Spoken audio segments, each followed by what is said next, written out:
Hi everybody, welcome to Embrace Change, and I'm Brigitte. And today what I want to talk with you about is your personal brand. We hear this term so much in business, and there's so much emphasis placed on being authentic and being the real you. At the end of the day, I want to share with you that I actually do believe that this is probably one of the biggest aspects of your business success. And so what I want to ask you today, which I always want to ask and have you reflect, how bold and unfiltered are you in your business? So there's you, the real you, which is all of you, the good and the bad and sometimes the ugly. That's the unfiltered version. Are you showing up in your business, in your brand, as something other than that? Are you creating some type of veneer of perfection or professionalism or playing a role even that's not really who you are? So I want to invite you to just feel into what is your deeper truth. Who are you really? And what do you really believe in and really stand for? What are those deeply held core values and beliefs that are there no matter where you are in your journey? And so I want to share a little bit about my own inner truth and that which I value in my own business to give you an example of what I'm talking about. So if any of you know me, you know that I'm a rule breaker. I tend to consider myself to be a disruptor and someone that loves to be direct and honest with people, because I value truth.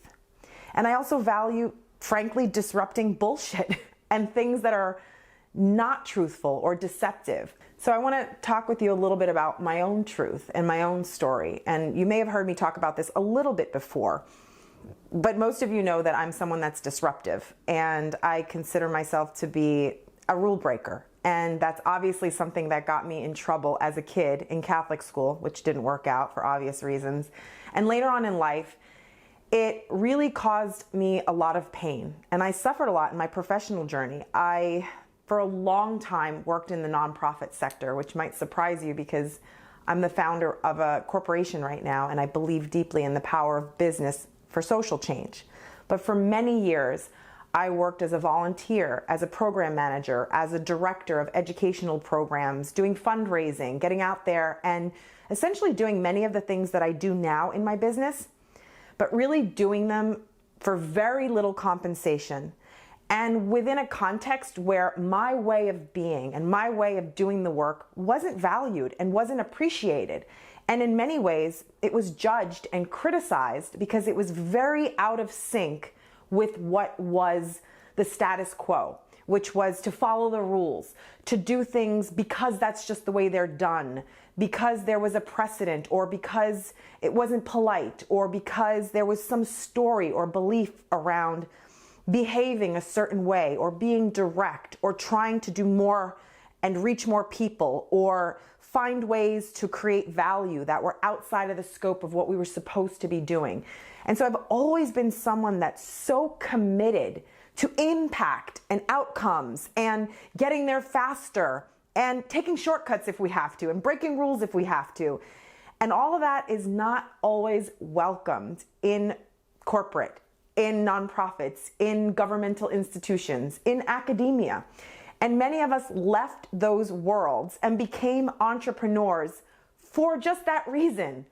So where in your business right now are you still holding on to some beliefs or some BS limitation that comes from your previous work in the world or from previous institutions that told you to speak a certain way, sit a certain way, act a certain way, behave, not be too big or too bold or too direct?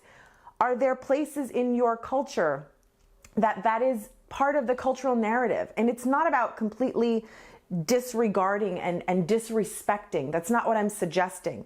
But in the world of business, particularly if you're out as a thought leader or a speaker and you're a coach or a consultant with a program or a service that's life-changing, that helps people in their businesses, that is building more equity for organizations or sustainability for the world, and you care deeply about your mission and your purpose, part of the work we've got to do is to disrupt the old story and the old systems that we worked in to liberate us to get out there and be our authentic, badass, bold selves in our brand. When you have your own business, you have that freedom.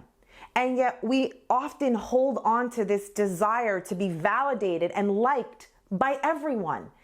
And when you're being your true, bold, authentic self, not everyone's gonna like it. That's the lesson for today. Some people are gonna love you and gravitate toward your message, and they're gonna wanna drink it up and they're gonna want more. And other people are gonna be absolutely repulsed. But when you're vanilla and you're in the middle and you're just playing it safe and you're giving this kind of standard professional business, hi, I'm a copywriting expert and I write great copy to solve problems. That just doesn't resonate with people. It doesn't make them have an emotional connection with you. And so if you want to be visible and you want to build your audience and you want to have that deep, authentic tribe connection, you got to show up. You got to show up boldly and unapologetically, and you've got to show up as your full self with all the parts. And people want to know more about you. And they want to know your imperfections and they want to know your struggles. They don't want to just see that cookie cutter, pristine Instagram vision. Because let's get real, that's not what it's like. Business and life are not linear, they're not perfect, they're messy. And as a business coach, I'm here to tell you that you can be successful in the mess, in the complexity of all of your parts and who you are. And you can bring all of those parts to your personal brand, and you can be real and you can share your stories. So often my clients come from a life of struggle and they were not raised with privilege. And they often have a story that their upbringing or the struggles that they've had have held them back, or are a scar or something that keeps them from succeeding. And I'm here to tell you that I call BS on that.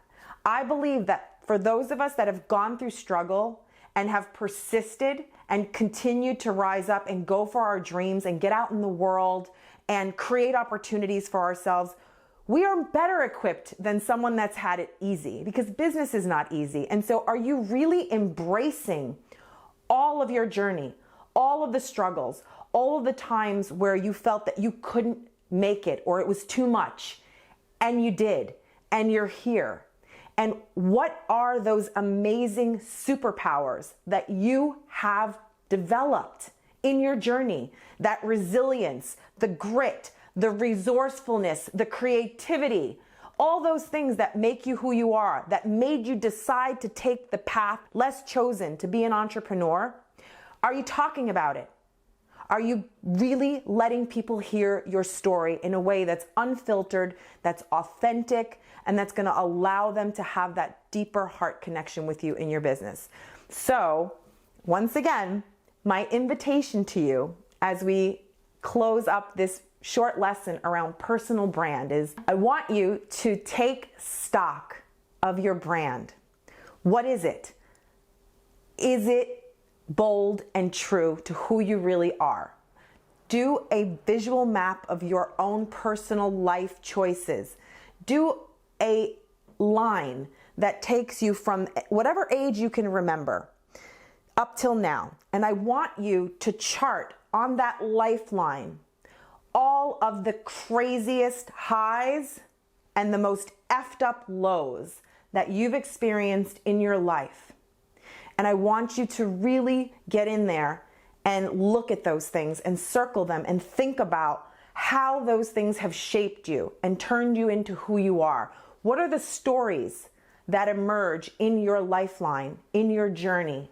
How can you talk about them in your business? How do they reveal your core values, what you care about, what matters to you, what are your commitments, right? And what is driving your deeper purpose and your commitment in your business? Because at the end of the day, strategy is strategy, and we're gonna get to strategy, but the inner work that you need to do around your personal brand and embracing your full self in your business is really the thing that is going to supercharge your journey and help you get to the next level. So as my gift to you today, I'm gonna share with you the Lifeline exercise that I'm talking about as a tool to help you really start to get in there and think about the stories and the experiences that have shaped you that you would like to bring to your personal brand so people can really connect with you. So as always, I just want to tell you that your success is my purpose, and I wish you have an amazing day. Thank you so much.